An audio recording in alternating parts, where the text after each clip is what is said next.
How to log into KOHL'S Career. Hi guys, it's Mikran from Tech Basics. Hope you guys all are fine. Today I'll be guiding you how to log into KOHL'S Career. Login in KOHL'S Career is quite easy, so without any delay, let's get started. Open your web browser, launch your preferred web browser on your computer.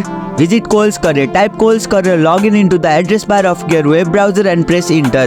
Click on second link. Find the login option. Once you are on the KOHL'S Career homepage, click on sign in located at top right corner. Enter your credential. On the login page, you'll typically see fields to enter your email address and your password. Input the email address associated with KOHL'S Career in the designated field. Then enter the password in the provided field. If you have forgotten your password, click on forgot your password. And if you don't have an account yet, click on create an account. Click on sign in. After entering the credential, click on the sign in button to proceed. Verify if necessary. Depending on your account setting, you may need to complete a verification step. This could involve entering a verification code sent to your email or phone number. Access your account. Once logged in, you should have access to KOHL'S Career profile. Here you can browse job openings, submit application, update your profile information and perform other relevant action. That's it, you have logged in successfully. If you liked our video, press the thumbs up and share button. If you have any question, comment down below and don't forget to subscribe the channel for more tutorials.